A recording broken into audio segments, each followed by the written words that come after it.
Well, good morning, everyone. It is great to be back. Week 3 is in the books. NFL fantasy matchup. Jimmy over in Arizona, Jed over in Chicago. Welcome, everyone. Good morning. Hey, before we start talking about week 3, we're going to talk about Jimmy's waiver wire picks, all of that. I just want to go through a couple of news and notes for this morning. So, number one, and I'll ramble on and just get your thoughts on it. KJ Hamler suffers a torn ACL in week 3, wide receiver over in Denver. And so, a lot of times, it's Ken Hamler is not someone that you will pick up, but does it increase the stock of a Tim Patrick and also a Cortland Sutton as well, too. Christian McCaffrey won't go on IR, expected to miss 2 games or 2 weeks. He should be back in week 3. Let me go over a couple of things, and then from that point, Jed, Jimmy, I'll have you guys comment. Juju Smith is diagnosed with bruised ribs. MRI came out negative. He should be okay, ready to play this week, but he left early. Again, Deontay Johnson is out, and so actually that helped Najee Harris as well as Chase Claypool. Josh Gordon reportedly plans to sign with the Kansas City Chiefs. He's now reinstated, and A.J. Brown is week to week with a strained hamstring, and Quentin Nelson, the stud offensive lineman, suffers a high ankle sprain. So, Jim, Jed, thoughts on any of these guys that I talked about? Well, the Josh Gordon one, I'll jump on that. I was excited to see that and tempted to pick him up. Josh Gordon is a physical specimen, man. The guy, his speed and strength is pretty amazing, and he's I think 30 years old, so he's not too old. I could see him having an impact. I would just watch that. I was just excited for him just as a player. I hope that he can make this stick and really has beaten his addiction. But that was exciting to see. But from a fantasy perspective, the last time he played, it was in Seattle, and he really didn't do anything. Because I picked him up in a number of leagues, I remember a few years ago, and you would think that with Russell Wilson at quarterback, he would have been fine, but he didn't do much. And the same thing here. If you look at the Le'Veon Bell experiment last year, a lot of people went to the waiver wire thinking that Le'Veon Bell was going to regain the form that he had when he was an All-Star or All-Pro. And that didn't work out. So for me, I just feel like there's other players out there better than Josh Gordon. Yeah, agree. There's too many mouths to feed in Kansas City. So yeah. There's probably other wide receivers you can go to. I mean, the Tim Patrick you mentioned with the injury to the third wide receiver, that's a good one. I think Denver is not a bad option. I mean, I'm going to talk about him in my waiver wires, and think about it. He had 5 of 5 for 98 yards. The last 3 weeks, he scored in double-digit fantasy points. And I just think that if you're looking, especially as we're heading into the weeks where you are going into bye weeks, you're going to need a Tim Patrick as your number 3 and number 4 receiver. I would probably say Denver is probably the most surprised of the 3-0 teams at this point. Who would have thought that they would be doing so well? Who would have thought that Cortland Sutton would have came back? Javonte Williams, the rookie running back, would be doing so well. Bridgewater is actually a top quarterback in fantasy. It's been going so well. Yeah, Denver, Carolina, those are 2 major surprises. The other one I was going to mention, because you mentioned Juju Smith-Schuster's injury, I think Pittsburgh is in big trouble. I think Big Ben is done. I think he is not. I don't think he's going to finish the season. I think this is the last time you'll see him be fantasy relevant at all. And so if you have any skill players, and that includes Najee Harris, a lot of people drafted Najee Harris, and I think it's just a sticky situation. Personally, I would stay away if you can from any of those players. But didn't you see how many touches Najee Harris had this week? I think he had close to like 20 touches overall in terms of receptions, as well as also in terms of running the ball. So I still think from a fantasy perspective, okay, look, here's the thing is if Schuster is out, if Johnson is out, you're left with Claypool, Ebron, and Najee Harris. And I think Najee Harris out of the 3 is going to get the ball. Yeah, no, definitely. I think he had, how many receptions did he have? It was like 14 receptions. Yeah, he had something nuts. Yeah. Yeah. So no, I agree with that. I don't even know who the backup quarterback is in Pittsburgh. Oh, it's Dwayne Haskins and Mason Rudolph. Oh yeah, Rudolph, right. So I mean, yeah, so there's still hope there, but I think that's been a big surprise is just how bad Pittsburgh is. Mm-hmm. Tom, the other people that I think is also fantasy relevant that you might have missed, AJ Brown. He left with a strained hamstring, and some people are saying that he's going to be week to week. I also was watching the Seattle game. Tyler Lockett is also week to week. So they said he escaped major injury, but he's questionable for the next game against the 49ers, which I do think that opens it up for a DK Metcalf, a Fred Swain, even a Garrett Everett.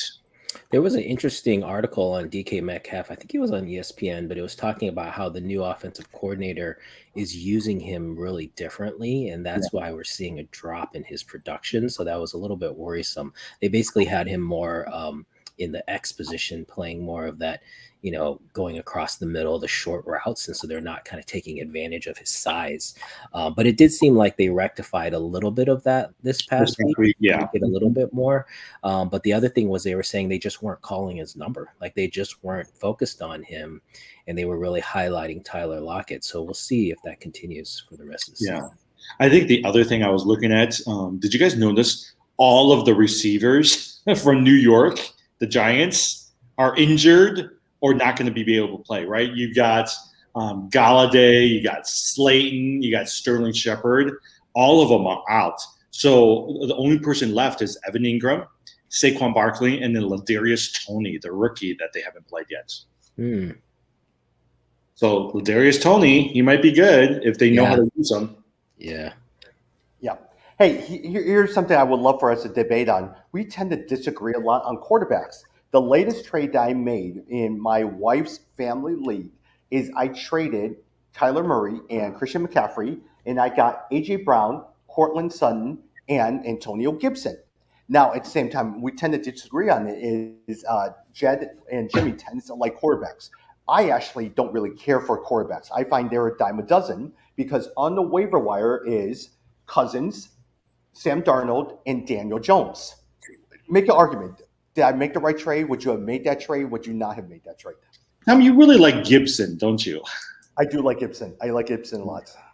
Yeah, and I agree. I don't think he's as valuable as you think he is. And the other thing is, while I agree that quarterback is a position that you can, particularly in the draft, you can take later and still get value. You need to understand the key difference for Kyler Murray. You just traded Kyler Murray, who is not only consistent in the high 20s, but really like what's his low? Like he's not going to get below like a 15, right? Like you can put him in there and not think about it. A Kirk Cousins or who's the other one you mentioned? Kirk Cousins and Daniel Jones, Sam Darnold. Yeah, Daniel Jones. All those guys, the problem is they can have a single digit outing and you wouldn't be surprised. If a Kirk Cousins goes out there or a Daniel Jones, they can lay a 7-8 point egg on you, and you basically will lose the week because of that. And so to me, that consistency is the big issue, with valuing those guys the same. On a week-to-week basis, yes, there is a chance on a week-to-week basis that those guys could actually beat Kyler Murray. But over the course of a season, you'll lose quite a bit of points that way. I agree with you too, because I just want something consistent, right? Like I want to know that for my quarterback position, I'm assured of a certain number of weeks. And so even like this past week, right? Kyler Murray had 18 points. That's still pretty good. I just want my guys to get at least 25 points or more, and then I'll figure out ways to slot in receivers and running backs. But for me, that position of quarterback is so important because that 25 points or whatever points is great, right? Like even like this week, I had Josh Allen. Josh Allen gave me almost over 30-something points, and that helped me win the league. And so I think those are just, for me, that's important. Another way to think about it, Tommy, is you could also think about it in terms of ranking. So your quarterback went from Kyler Murray to, let's say, Daniel Jones. You look at how many points you dropped in the rankings. So let's say you went from the number 3 quarterback to the number like 15. And then how much did you improve by getting Antonio Gibson from wherever you were and from getting Cortland Sutton from wherever you were? That's another way to think about trades. So it's possible that like if your running back was so bad that getting Antonio Gibson matched kind of the change that you got in quarterback, then maybe it would make more sense. Yeah. And at the same time, I'm always looking for me. The reason why I downgrade quarterbacks a little bit is I'm always trying to figure out where are my weak spots in the lineup. By putting a A.J. Brown, who I think will be a lot better, Gibson, I have high hopes for, or a Cortland Sutton, you now have secure your flex spot. So you have all of those things, and you still have a quarterback that you find is decent as well too.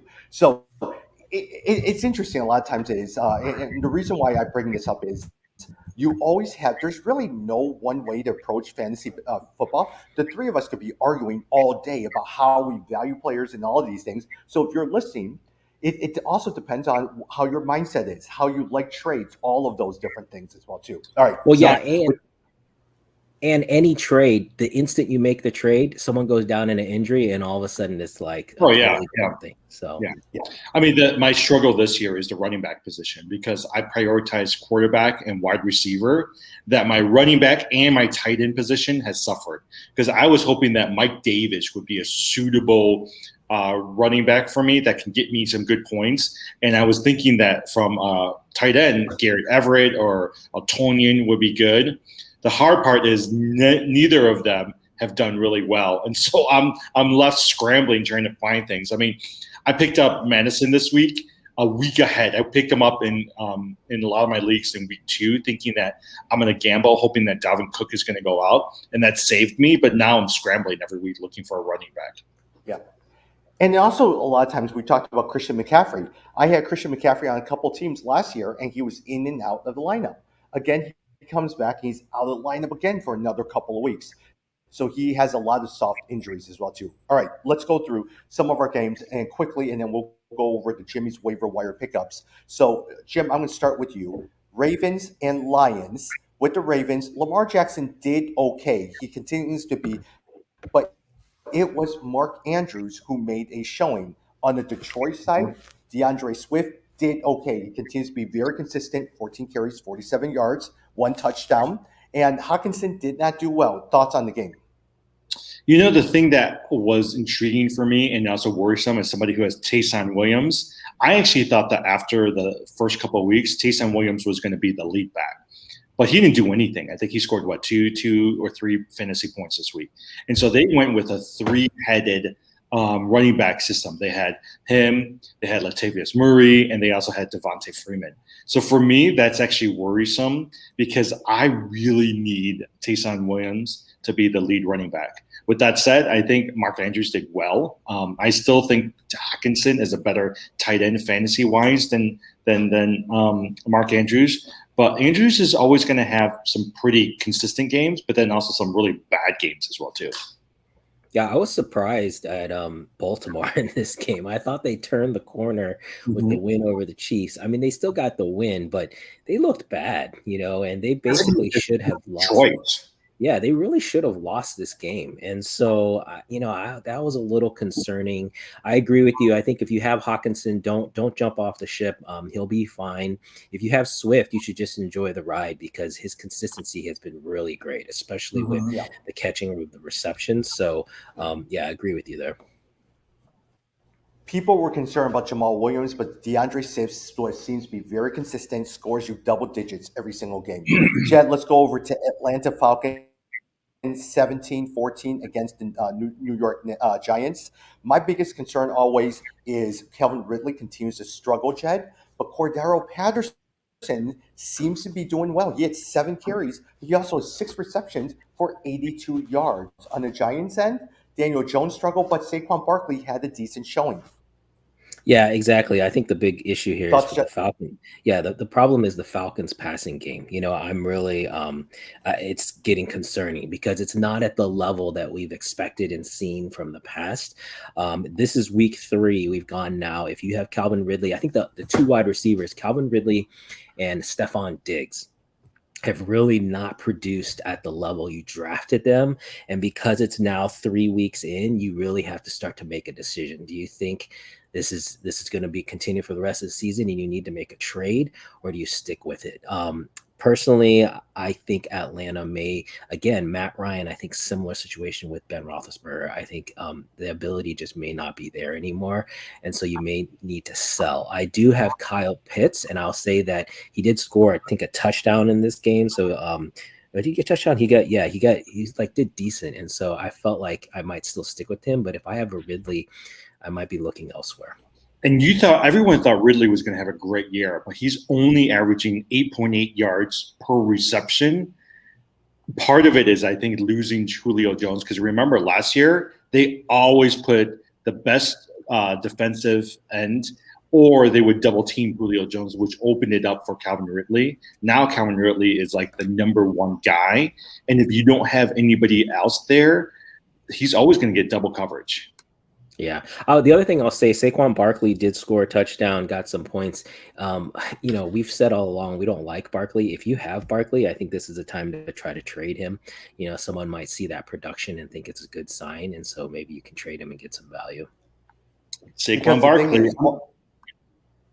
Because the thing is, Barkley played against Atlanta. They're not the strongest defense in the world. So for some of those who are saying, wow, he's back, make sure you trade him as well, too.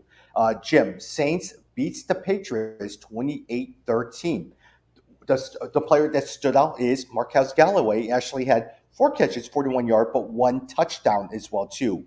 Other than that, on the New England Patriots side, there really wasn't anyone except maybe Kendrick Bourne, who had 96 yards, 1 touchdown. Damian Harris didn't do anything. Jacoby Myers didn't do really very much. Thoughts on that game? So I was listening to ESPN, and they had the press conference for Belichick, right? And they were saying that James White is going to be out for a while. And so since James White is gone, the first thing you think about is Damian Harris being the replacement and getting out of points. But one of the things that Belichick was saying is he really likes Bourne also playing in that position, taking over some of the work that James White was doing, because they don't necessarily trust Harris to run block. They really look at him as a runner. So they're looking for somebody like Bourne who can help do some blocking, but then also take over some of the receptions that James White has been doing.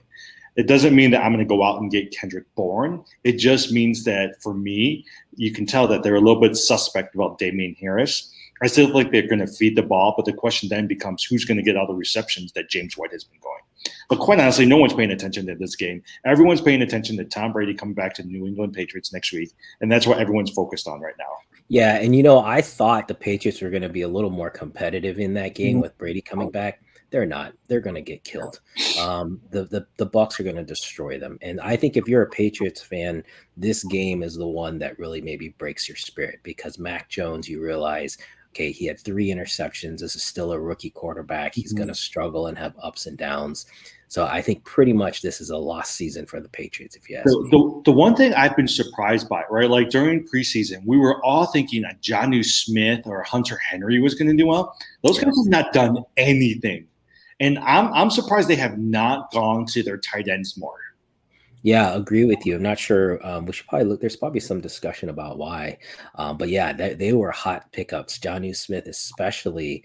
And we haven't seen anything out of them. Mm-hmm. Yeah. Just so you know, the New England Patriots game against the Tampa Bay is completely sold out. Tickets are in the thousands, and I would probably say you will not see any run game in this game, but you're going to see Tom Brady airing it out for 300-400 yards, 3 touchdowns. He's going to sit there, no mercy. He's just going to keep throwing at that game. Well, I think the whole team is going to be behind him, and basically like, we know what this means for Tom. We're gonna ball out, and so I think I put all my money on Tampa Bay. Well, okay, so here's the thing, okay, right? I think Tom's going to do great. I think Gronk's going to have a couple of touchdowns. I think they're going to make sure that they're going to stick it to the Patriots. Yeah. Hey, Jed, we talked about this. Bengals 24, Pittsburgh 10. We talked about the struggles of Ben Roethlisberger. A lot of talk is he's probably done. How do you bench a legend in Pittsburgh? But with this thing with the Bengals, I'm telling you, Jamar Chase is looking like a stud wide receiver, the best of all the rookie wide receivers. Yeah. Hey, we talked about your wife's trade last week, and maybe it's working out as far as the dynasty league. I love this game. I mean, if you guys remember, this was the game I called as the underdog pick, the Bengals over the Steelers. This was a great win for Cincinnati in Pittsburgh to really turn the corner. And to me, this is the handing off of the torch in that division. The Bengals are going to be the team for the future. Joe Burrows looked great. If you've got him, I think you could start thinking about putting him in as your starter. Jamar Chase, totally agree. I missed that. I was, kind of bought into the preseason hype about his drops, but he has been phenomenal. And his connection with Joe Burrow is undeniable. If you've got Chase, he's an every week starter. I think you can feel confident. I'll mention Joe Mixon didn't look too bad. He almost had 100 yards, had 18 carries. So if you've got Mixon, you're just hoping for essentially that offense to continue to get better and that you'll get a piece of that pie. And then the other thing is with T. Higgins out, Tyler Boyd snuck in there with a touchdown. So again, watch T. Higgins' injury closely because that second number 2 receiver will be able to get points from. I've been trying to get Javonte Williams from Tommy in one of our leagues, and I really want Javonte Williams, but he wrote me back yesterday and says, I won't trade him unless you give me either Brandon Cooks or Jamar Chase. Ooh. And I was just like, that's way too much for Javonte Williams. Yep. Hey, Jim, Tennessee beats the Indianapolis Colts 25-16. Derrick Henry continues to really be able to carry the team. AJ Brown, your thoughts? Are you trading for AJ Brown during this time, or are you trading AJ Brown away to different teams? Okay, so they had this great discussion on ESPN I was listening to yesterday, and they said 2 things. Number one, they said this is a great time to go after an AJ Brown because no one really knows if he's going to be out for a few weeks or a long term. But they said right now there's going to be a couple of people who are not really necessarily paying attention. And you can go to them and just say, look, I'm going to give you a couple good players for an AJ Brown. And they actually might go for it as well, too. Right. So they were talking about that. The other thing they were talking about with Derrick Henry, all of last year, he had 18 receptions. This year, over a period of 3 games, he already has 12 receptions. And so they said that what they're going to be doing is without AJ Brown, they're going to start just feeding the ball to Derrick Henry and Julio Jones, and they're hoping that they're going to be able to make up some of these catches. And so I guess they were saying if we were to redraft everything again this year and go back to preseason, they would have thought that Derrick Henry would be your number 1 running back and your number 1 pick for fantasy this year. Yeah, I told you guys in my oldest son's school league, his buddy got made fun of for picking Henry first. Man, it's proven out. And I totally agree with you on the receptions. That's always been the knock on Henry is that in a PPR league, he isn't as valuable. But this year is proving that wrong. So that's huge. The one thing I want to mention on the Colts side, don't sleep on Nyheim Hines. Hines had a nice little game, got in 6 carries for 25 yards, got a touchdown, but then also the receptions. The thing with Hines is he's getting consistent receptions. He's always the number 2 or number 3 targeted receiver or back. And so you can get production out of Hines if you need, running back production, even though he's sitting behind Jonathan Taylor.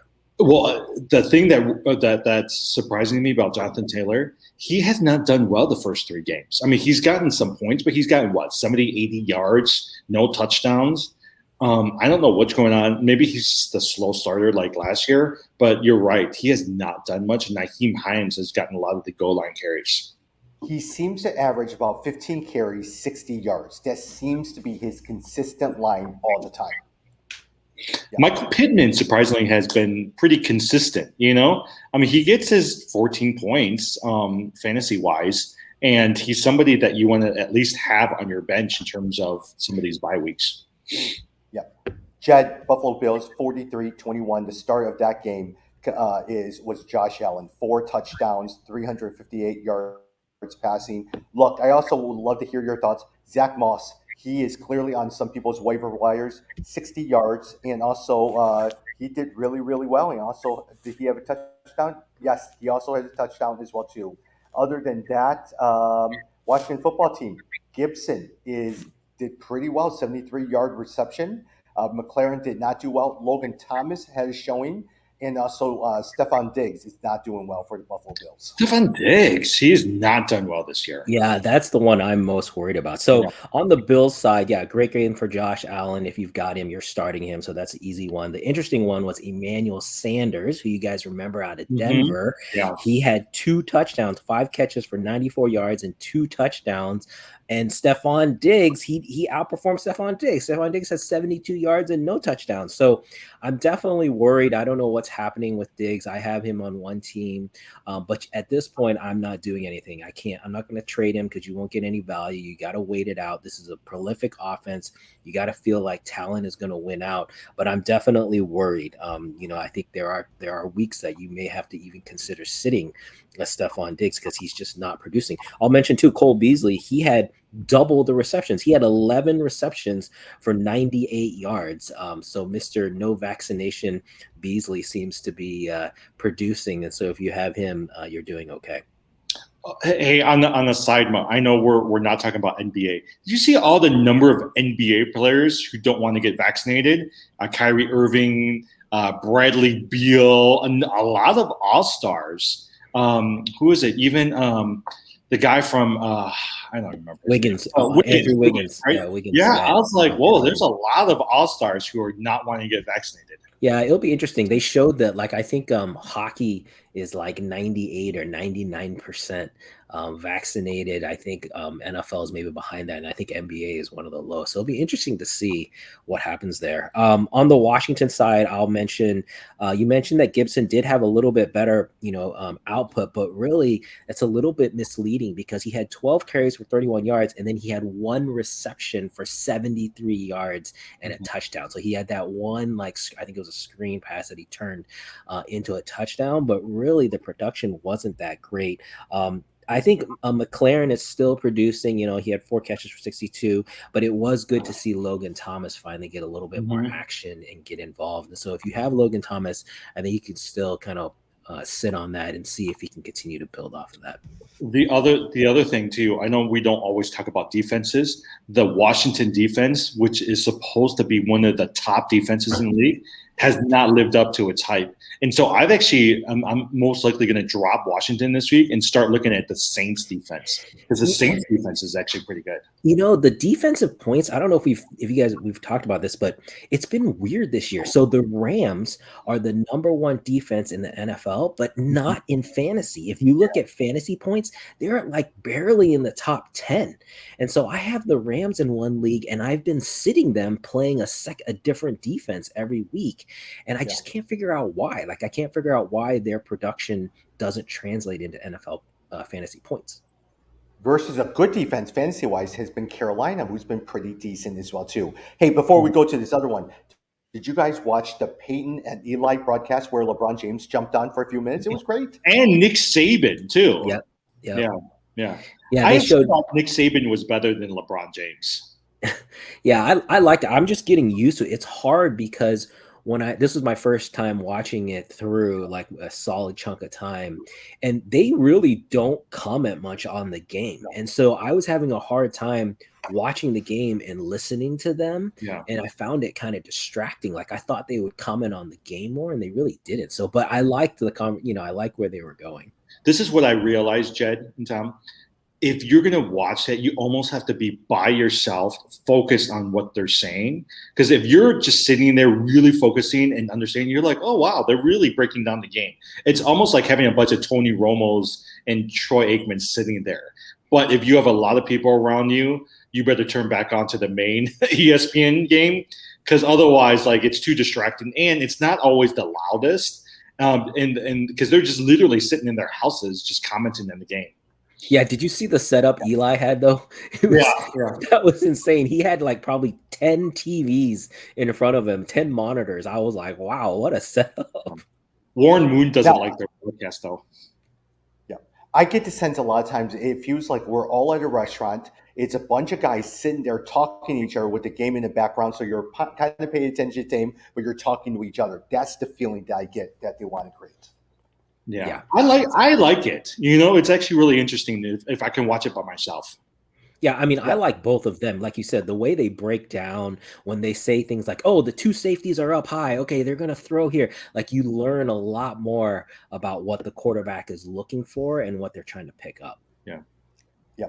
All right, Jim. Chiefs 1-2 loses to the LA Chargers 30-24 on that one. Justin Herbert 4 touchdowns. Eckler did okay. Mike Williams continues 122 yards, 2 touchdowns. On the Kansas City side, Clyde Edwards-Helaire finally had over about 100 yards on 12 carries, and Kelsey did good. But, Hey, Tyreek Hill continues to be in and out, inconsistent. And one of the reasons why they're probably signing Josh Gordon, there really is no second wide receiver. Hardman, 33 yards. Thoughts on that game? Jim. Oh, I'm sorry. I thought you said Jed. Okay, so here. Sorry. So Hilaire, I saw a couple of people dropped him this week on the waiver wire. And so for me, I was like, do I pick him up? After this week, I was like, he's actually still worth the pickup for me. I don't know if I would ever trade him, but I actually most likely will pick him up as well too. But the person who I think has been surprising for me has been Travis Kelce for the Chiefs. We know. I mean, if you were to go back again, I think we were talking about this. ESPN said if you were to go back and redraft it again, the number 1 pick would be Derrick Henry. The number 2 pick actually would be Travis Kelce, and number 3 pick would be Cooper Kupp.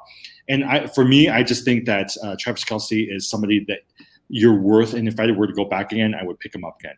I think the other thing you notice is the Chiefs have the worst one of the worst defenses in the league. And so what you're starting to see is a lot of teams going on 4th and down, right? Like 4th and 1, 4th and 2, because there's 2 reasons. 1, they know the Chiefs defense can't stop them. And 2, they want to make sure Patrick Mahomes isn't coming into the game. And so I think you're starting to notice that being a strategy for a lot of teams when they play the Chiefs. If they can keep Patrick Mahomes off the field, they have a better chance of winning because their defense can't stop those guys. Yeah, this was to me a great game for the Chargers, a great win for them, showing their continued growth. And I think that's probably, the Chiefs being 1-2 is probably one of the surprise stories of the season. I personally, though, I'm not selling on the Chiefs, right? So I think they had a couple close games that they lost. This was a hard fought battle too. So I'm not worried about my Chiefs. So if someone dropped Clyde Edwards-Helaire, I would definitely pick him up. I don't know that he's an every week starter, but he's still the number 1 back on one of the best offenses in the NFL. And so that's worth something. On the Chargers side, I'll just say, I love having Mike Williams. I've got him, picked him up off the waiver wire in a couple teams, and he's finally put it together. We've known for a couple years he has the size. The guy is huge. Thought he would be a red zone target, and he just hasn't put it together. But this season, it's like he finally figured out. And actually, is this his 3rd year? Because this is his 3rd year. Yeah, we see a lot of wide receivers in year 3 is when something clicks and they figure it out, and you really see their best production. And so that's what we're seeing with Mike Williams. My only fear of Mike Williams, right? So that's why I was looking at. So if you look at the last 3 games he did, 82 yards, 91 yards, 122 yards. He's got 4 touchdowns already. But I think the hesitation is always at some point in the middle of the season, Mike Williams it's the same as Dalvin Cook. They always get injured and they're out for 2 or 3 games. And so that's the only thing that you have to be fearful of Mike Williams is when is that injury going to come, and is that going to come this year? And Mike Williams, it's always his back. His back always gets injured all the time. Mm-hmm. All right, but Justin Herbert. Oh yeah, can I say, okay, Justin Herbert, though. I think a number of us have Justin Herbert as the quarterback. I'm glad he finally got those touchdowns because the last few weeks he could have had big productions, but they kept dropping the balls or penalties. But I'm glad that Justin Herbert did so well this week. Yeah. Jed, Arizona Cardinals 3-0, 31-19 on that one. Hey, James Robinson did really well. It's his best game of the season. Marvin Jones is the wide receiver to own. He is Mr. Consistent at 6 catches, 62 yards. But on the Arizona Cardinals, A.J. Green was the leading receiver with Hopkins injured with his ribs. Christian Kirk did okay, but it was A.J. Green at 112 yards on 5 catches, and James Conner with 2 touchdowns. Thoughts on those? Yeah, so on the Cardinal side, totally agree with you. AJ Green, that was a surprise. I was thinking that it would be, if Christian Kirk would step up, and so that was an interesting. But Kirk still had over 100 yards as well. But yeah, I think AJ Green showed some relevance there. Again, this is a prolific offense, and so any given week, one of these receivers can pop for over 100. Again, though, if you have a Hopkins, you're looking for that consistency, and it wasn't there this week. He had 3 catches for 21 yards, so that was disappointing. But maybe what it is against the lesser teams. some of the number 2 and number 3 wide receivers get a little bit more action. And then against the tougher teams, you'll see Hopkins rise to the occasion. The other one I will mention, you talked about James Conner. The big thing, Jimmy, you picked this up, how Conner was getting the goal line carries. Mm-hmm. And so I think that's something to watch for. He split the carries evenly with Chase Edmonds. And so if he continues getting those goal line carries, again, this is a prolific offense. They're going to score a ton of points. So that could be really worth a lot. On the Jaguar side, the Jags were winning at half. I don't know if you guys saw that. They were winning this game. I was like, what is going on?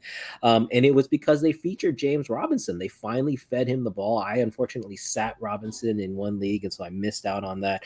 But if you have Robinson, he had 15 carries plus 6 receptions. So anytime he's getting 20 touches, you're going to get plenty of production. So you can feel good about that, and potentially, hopefully they'll stick with it. We'll see if the Jags, are able to stick with that, or if they go back to just trying to throw all the time. But it was good production for him. I was reading an article from the local Jacksonville newspaper.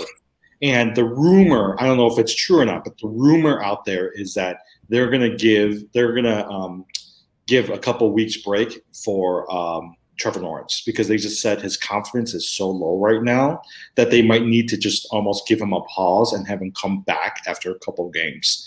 But that's the rumor. Whether or not that's true or not, I don't know. But you're right. Like for me, Marvin Jones, James Robinson might come back into fantasy relevance if that happens. Jim, speaking of low confidence, Chicago Bears loses 6-26 to the Cleveland Browns.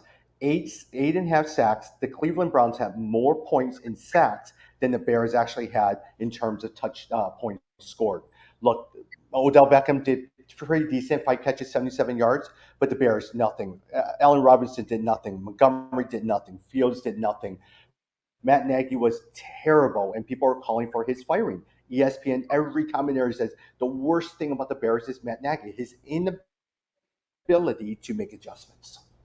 Well, and also, I mean, Jim, they were talking about this, right? Like, if you look at a Belichick and the way that he sets Mac Jones up for somewhat success, and make sure that he's protected and make sure that he's put in a position where he's able to get those 3rd downs or 4th downs, that's something to be applauded by. But if you look at what the Bears were doing, he got sacked 9 times. And so for me, I'm like, look, what are you going to do? You're going to put him out there again? If he gets sacked again and he's not protected, you're going to take him out for Dalton. And then when Dalton struggles, you're going to put him back again. You put Fields back again. I just feel like that's not setting him up to win and to be successful. If you want him to be successful, make sure you got people blocking him. Make sure that you're protecting him and allow him opportunities where he can use his legs. I mean, in the game alone, Andy Dalton outrushed him. The first game, Dalton rushed for 12 yards. The second game, he rushed for 25 yards. Fields only rushed for 11 yards in this game. And for a guy who's supposed to be able to throw and run, like, I was like, you're not taking care of him and you're not setting him up to win. Yeah, that's I mean, to me, the calls for Nagy to be fired are legitimate, because Justin Fields did not roll out for a pass until the second half. That's ridiculous. This is a guy who you need to get him out of the box, because when he gets out in space, he forces defenders to either come up to cover him or to drop back and cover who he's going to throw to, which then gives him the lanes to run.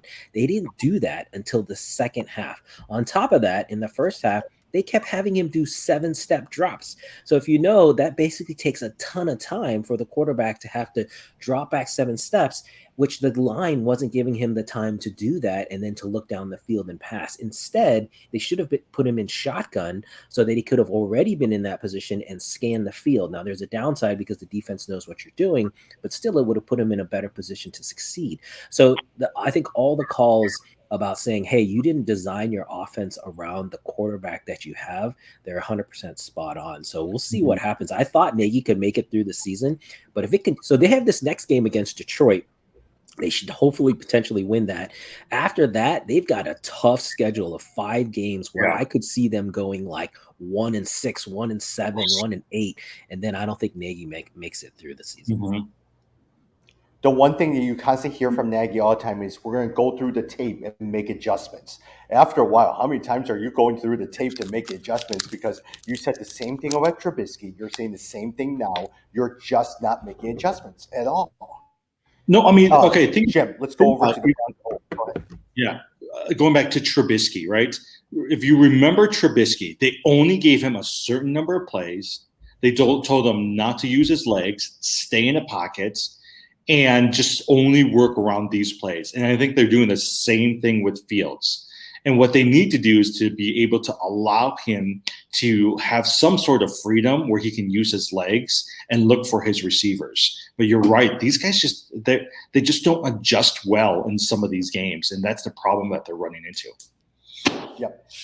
Jed, the Denver Broncos, surprising 3-0 team, 26 against the New York Jets, 0. I've been disappointed by Corey Davis, more so because of the quarterback play, less on Corey Davis that he hasn't done well in the last couple of weeks. On the Denver Broncos side, Melvin Gordon is good, but you see a Javonte Williams rising up. Also got a touchdown alongside Melvin Gordon. And Bridgewater has been very consistent. Doesn't get you a lot of fantasy points, but it's been pretty consistent. We talked about Tim Patrick as well, too. Yeah, I think Bridgewater is a good example of a great quarterback in real life, but for fantasy, you don't necessarily get a ton of points there. I think he's okay for a bye week fill-in, but you probably don't want him as your every week starter. I'll agree with you. The ground game in Denver has really proven out. I think both Melvin Gordon and Jamal Williams have been serviceable as running backs, but I think the passing game is really where you can get some points here. I think both, obviously Sutton has been the consistent guy, although he had lower production for this game, but his receptions are still on the same par with Tim Patrick. They both had 5 receptions.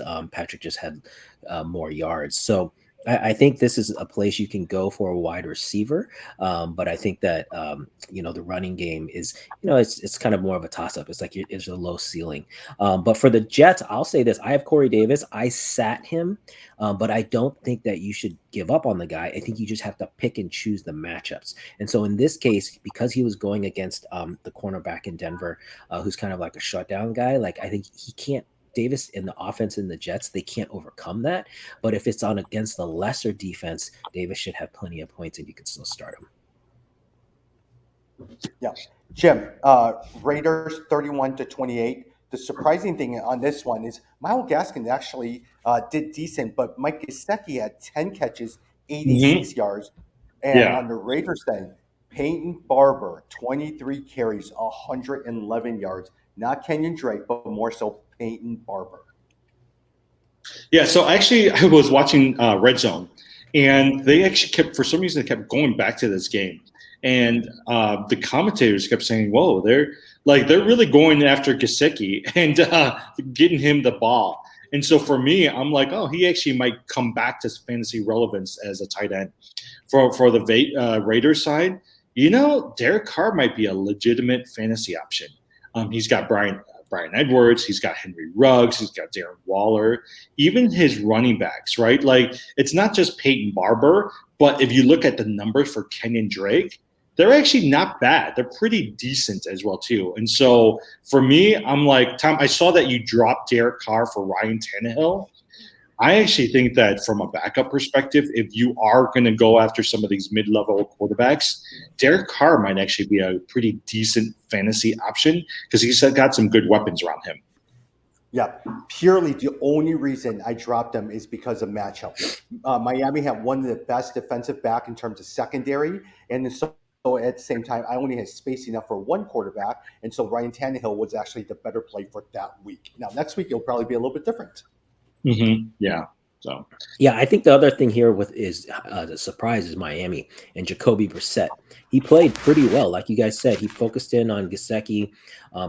They were winning this game. They were up 14-0. I was like, man, I picked the Raiders to win this game. I thought that was going to not happen. But Jacoby Brissett, if he can maintain, at least a serviceable level, then that does bring both Gaskins and Gesicki back into the mix. And then you got to consider even like a Jalen Waddle. Waddle had 12 receptions. He only had 58 yards, but he had 12 receptions. So if you're in a PPR league, you got a lot of points with Jalen Waddle as well.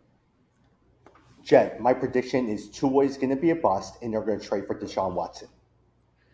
But at then the what end of the day. happens? That's the big thing, is Deshaun Watson able to play? But if he is, then holy smoke, then all of this stuff really blows up, right? All these guys come back into fantasy relevance. Yep. Hey, Jed, Minnesota Vikings 1-2, 30-17. Wow, Cousins has been so good. You see Justin Jefferson, who's been doing really, really well. You see Conklin has been doing well. Adam Thielen and Madison was a great start in place of Dalvin Cook. He did excellent on the Seattle end. Chris Carson continues to do decent, and DK Metcalf. Yeah, this was a surprising game, actually. I thought Seattle was going to come out of this one and be more competitive. The Vikings played really well. I think Cousins, obviously, this is a great game for him, but I wouldn't say that his season has been that great. But I do think, again, on a week-to-week basis, you can look at the matchups and see if you feel like Cousins is a decent start. Madison, we've known he was the number one essentially handcuffed back or backup back because the production doesn't drop off. When he comes in, he's basically at the same level of a Dalvin Cook. So if you have Dalvin Cook, I hope you had Madison. If you didn't and you picked up Madison, you should just ride that until you can get out of it. Justin Jefferson did have a great game, but honestly, he hasn't been that consistent. And so this was a nice bounce back game. I expect for all the Seattle players, you'll see a bounce back next week. And so I wouldn't worry about, if you lost production there with any of those guys. Tom, you talked about Conklin. I'm just looking at his numbers, right? First 2 games, he had 4 receptions in each of the games. This game, he had 8 receptions. He caught 7 out of 8, 70 yards, and a touchdown. That's actually pretty good from your tight end production in terms of fantasy. Got it. Hey, Jim, Rams 34. We have a couple games left. Rams 34-24. This one at the same time, Deshaun Jackson made his once-a-year appearance. 3 catches, 120 yards, 1 touchdown. Von Jefferson did not do well. People were looking at him as a sleeper. Cooper Kupp continues to do really, really well.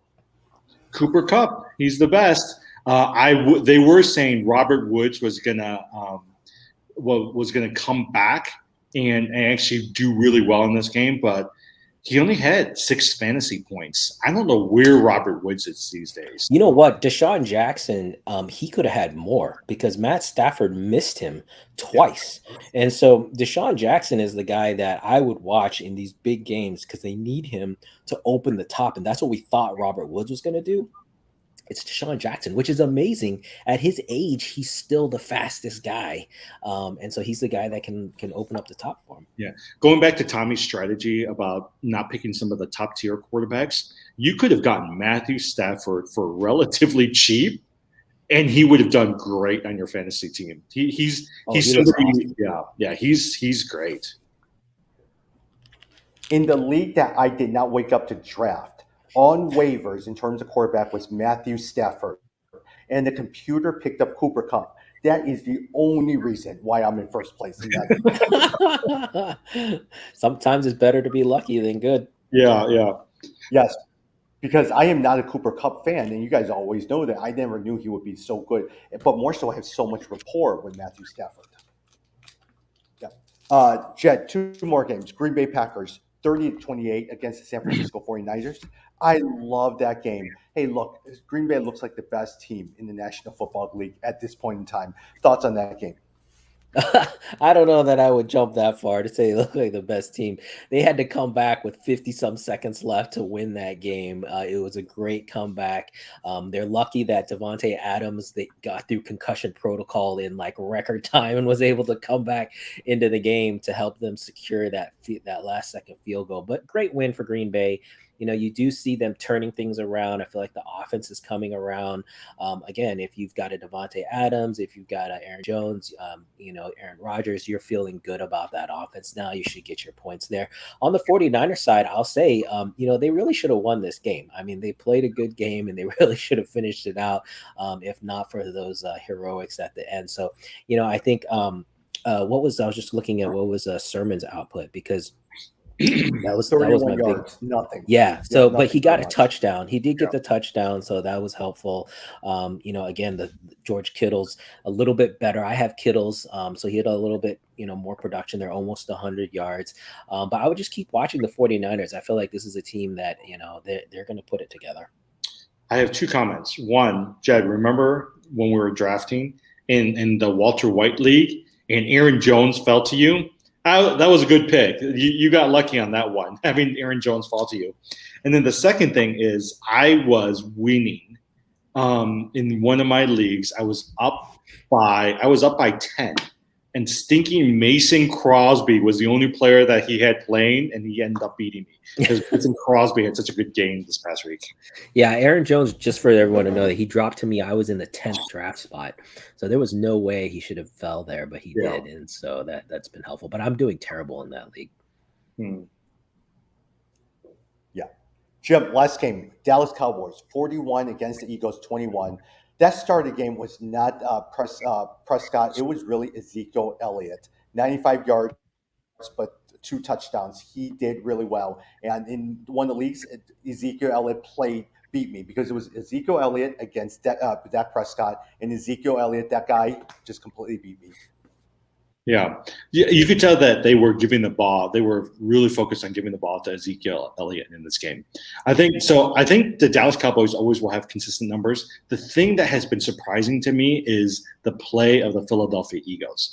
Jalen Hurts had a great first game. Devontae Smith had a great first game. And my surprise is that they just haven't done it the last 3 weeks, right? Like Miles Sanders is okay. There was no Devontae Smith, and Jalen Hurts was okay. The only person that was thinking I could potentially pick up or at least look at is Zach Ertz, because Zach Ertz had a pretty decent game in the first couple games. You just haven't seen him there. But if you're needing a good pickup from a tight end perspective, Zach Ertz might be somebody you might want to take a look at. Yeah, the surprise to me here was the Dallas defense. The Dallas defense looked pretty good. The linebackers are flying around. And so if you need a defense, you could look to Dallas. That might be someone to pick up. I was surprised Philadelphia didn't keep this closer. They usually play the Cowboys pretty tough. But, man, Dak Prescott looked really good. I don't know if you guys watched, but he had some throws that were insane. Just showing his confidence in his arm, his strength, the speed. So as long as this guy stays healthy, he dropped because of coming back from that injury. If you drafted him, you got to feel pretty good right now. So I'm going to talk about this. Oh, well, actually, I could talk about him right now. But Dalton Schultz is somebody for me to look at from a waiver wire perspective. He had 6 of 7, 80 yards, 2 touchdowns. And in the last few weeks, he had seven receptions, 2 receptions. He's actually not bad from a pickup for a tight end. Dalton Schultz is somebody for us to look at from a waiver wire perspective from Dallas. Yeah. Who are your other waiver wires as we wrap up here? Who are some of the other waiver wires that you're looking at this week? Yeah. So I think, McCaffrey's going to be out for a couple of games. But I think for these couple of games, the person on the waiver wire everybody knows is Chuba Hubbard, right? 11 rushes, 52 yards, 3 receptions, 27 yards. And whether it's 2 games, whether it's 4 games, 5 games, I do think he's somebody like an Alexander Madison that you want on your team to pick up. So Hubbard would be one. The tight end from Buffalo Bills, Dawson Knox, 4 out of 5 yards this past week, 49 yards, a touchdown in the last 2 games. He's scored double figures in each of the last 3 games from a fantasy perspective. And I actually think that he's somebody to pick up. And then also Tim Patrick, 5 of 5, 98 yards. We talked about him already. But I think he's somebody who's consistent. I think especially with Hamler out, you want a Tim Patrick on your team, especially with how well Teddy Bridgewater is throwing. So the other 4 players that I put on there, I didn't want to go through into details, but other players you want to take a look at: Jalen Reagor, Ladarius Toney, Sam Darnold if you're needing a good quarterback, and Tyler Conklin, the tight end from Minnesota. But those were the ones that, for me, I just said, as you're looking at waiver wire pickups tonight and tomorrow morning, those are some of the players that you want to take a look at. No AJ Green? I don't know. I just feel like AJ Green has so many. You've got Christian Kirk, you've got Hopkins, you've got Rondale Moore. And for me, I just feel like there's too many people to take care of. There's a couple other people I'd much rather get. I'd much rather get a Tim Patrick, to be honest, than AJ Green. Jed, let me ask you a quick question. Let's say you have the 4th or fifth waiver spot, right? Do you now then put a claim on one of these players that are in there? They're not very good. Let me just wait till next week, let everyone pick so I can shoot up to the first, number one waiver spot. What would you do? Yeah, it's interesting. That's a good. It's good that you mentioned that strategy. Even just looking at your waiver wire order, I think a lot of people don't think about it. Depends on how you do your waiver wires. If it's based on the order, or if it's based on auction. But if it is based on order, yeah, that is. I think that's a fair point. There's no real home runs this week. They're really more like 2-3 week pickups. Like Chuba Hubbard's probably only a 2-3 week pickup. So I think that's a good strategy. If you are in a league where it's waiver order, you may want to wait till next week. Zach Moss is somebody who's out there in quite a few of the leagues. He's somebody for other people to target as well too. You got it. Well, we are back probably either Thursday or we'll probably be back on Friday. Other than that, thanks for everything. And hey, look, it's week 3 is over, and we start week 4 as well too. Everyone is anticipating the Tampa Bay New England game, and so it should be a fun week. Now it's going to be a boring Thursday night game, so we'll see what happens with that. Anything else, Jim or Jen, as we wrap up? No, I don't think so. I think it'll be interesting to pay attention to a number of these players who's questionable in the week and just see where they're at. So I think come Friday when we get back together, I want to see how A.J. Brown's doing. I want to see how Tyler Lockett is doing. Those are some of the players that I want to keep an eye out this week.